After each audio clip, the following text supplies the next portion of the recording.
I believe that there is nothing else other than Bitcoin today worthy of a long-term hold. Did you hear what I said? Oh, traders, did you hear what I said?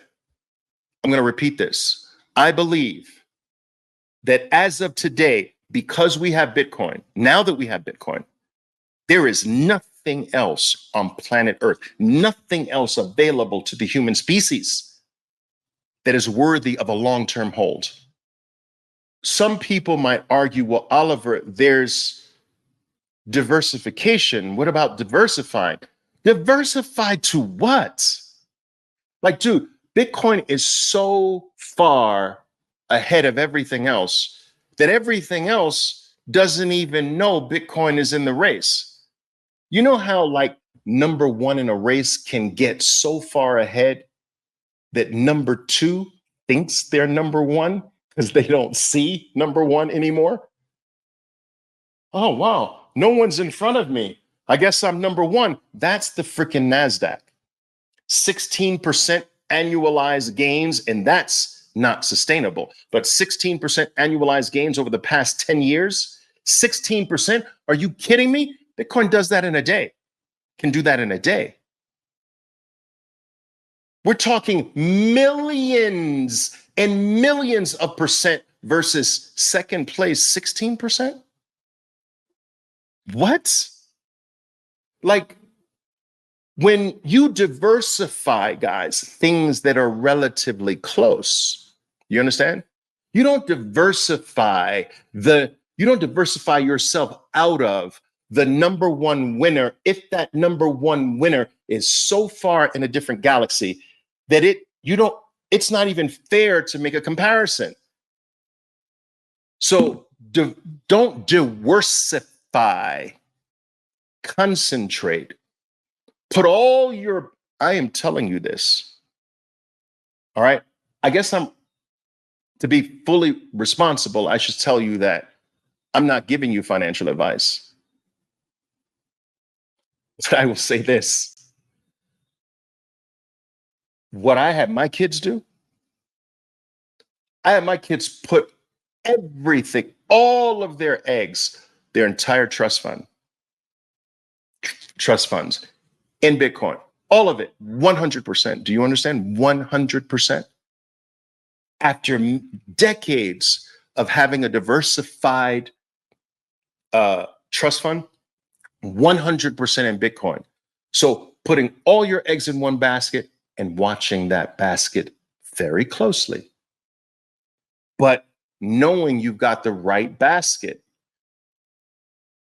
To me, it makes zero sense to take away the opportunity that number one offers, the number one that's in a different galaxy. Diversification is not totally bad, but I've never been a big believer in wide diversification.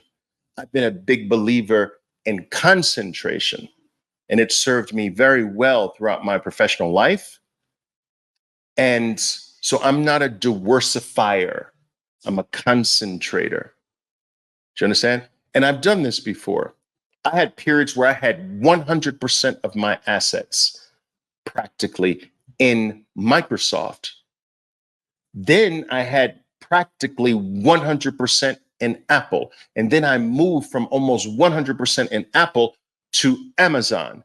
Do you understand? And then I moved from almost 100% in Amazon to the next big play was gold. And then the next big play was NVIDIA. But all the way back in 2010, you guys are talking about NVIDIA now. I've been in NVIDIA since 2010.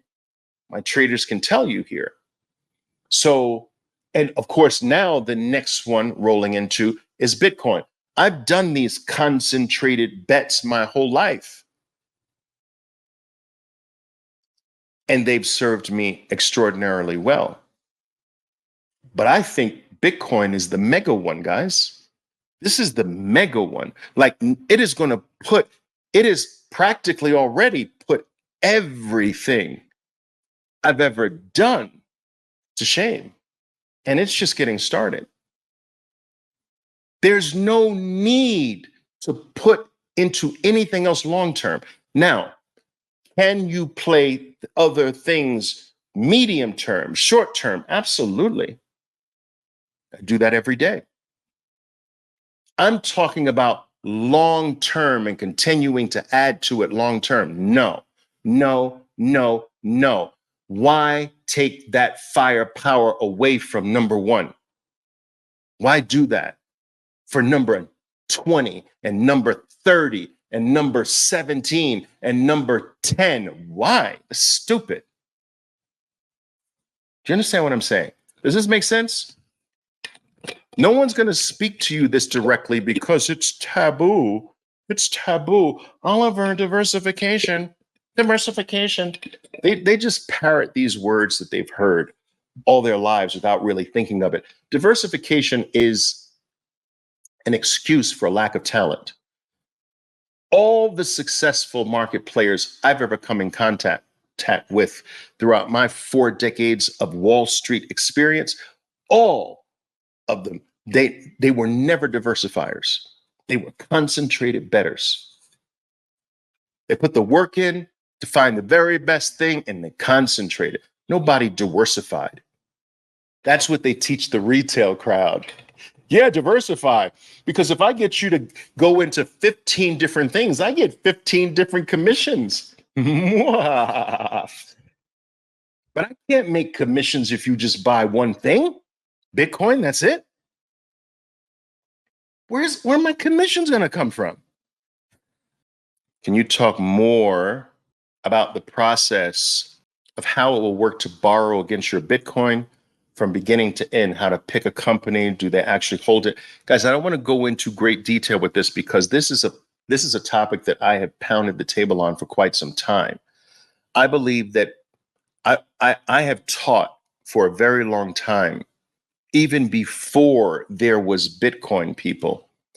I've taught my traders that wealthy people do not sell hard assets, not very frequently.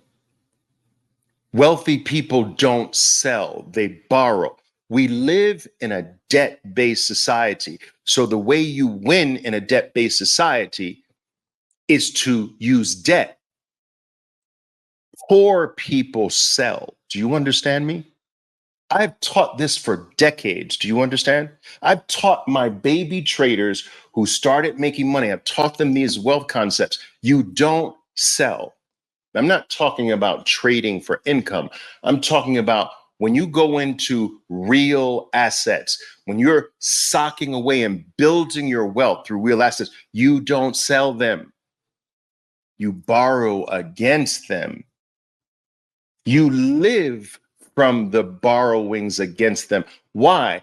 Because you don't want to get rid of an appreciating asset, one that will appreciate forever.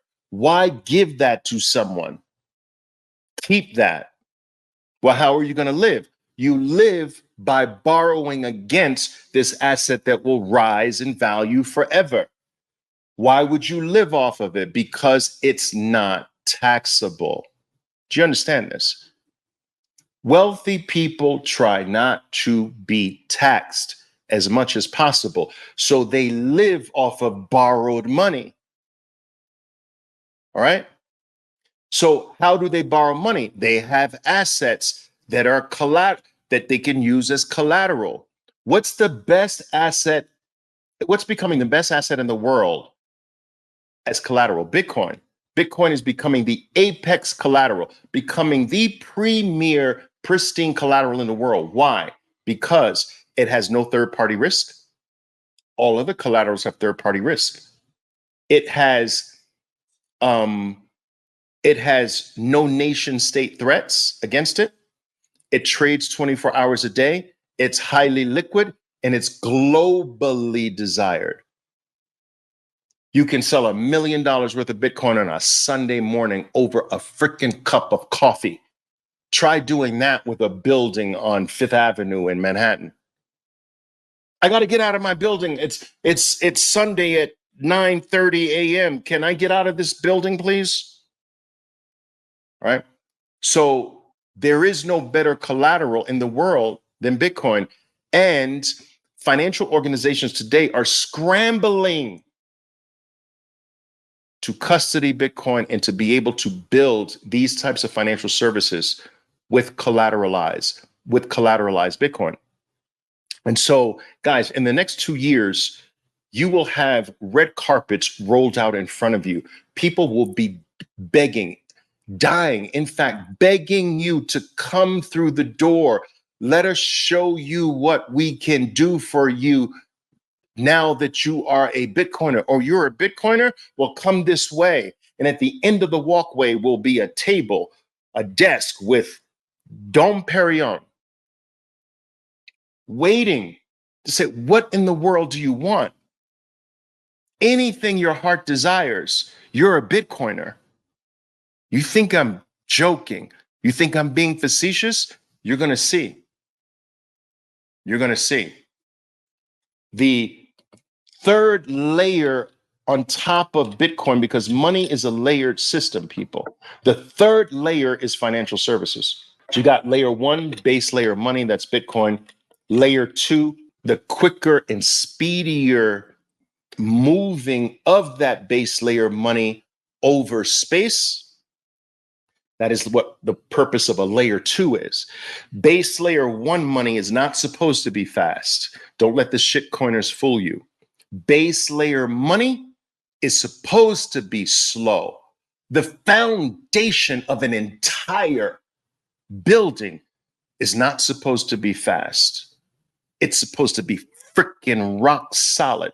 The base layer foundation of the globe's monetary system is not, you don't want that to be fast. You don't want that to be very athletic. You want that to be standing still. Stand still. Don't move. Be sturdy. Be solid. Be immovable. So Bitcoin is base layer money. You don't want the speed there. The speed will help sacrifice its foundational aspects. You don't want that. The second layer, you can bring speed. Want to bring speed? Keep that base layer secure. Second layer, that's layer two. Layer three is services, loans, collateralized this. That's coming. And it's going to come to every financial institution on planet Earth. And it is at this stage that you're going to realize how elite Bitcoin holders are. But Oliver, I'm an ETF holder. Okay, cool. But you're not as elite as a real Bitcoin holder. You're going to find out. You're going to find out the difference in a very big way.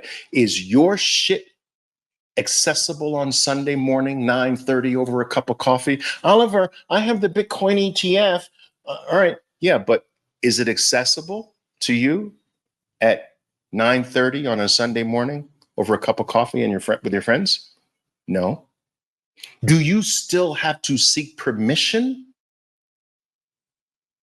to get it, to sell it, to do anything with it? Yes, that's not Bitcoin.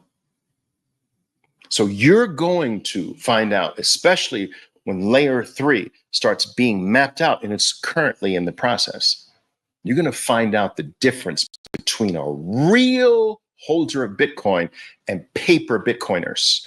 You're going to find out that difference huge. And you're going to wish that if you don't have the real thing, you're going to wish you did the real thing. You're going to wish, and it's going to be too late, because it's going to be so high in price that your little $100 DCA later is going to do so little for you.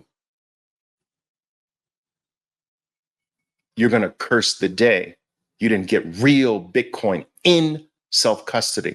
I promise you this. Just like every cycle in the past, there's thousands of people who are cursing every single day they wake up. Do you understand? Every single day they wake up, they curse it because they had Bitcoin and now they don't.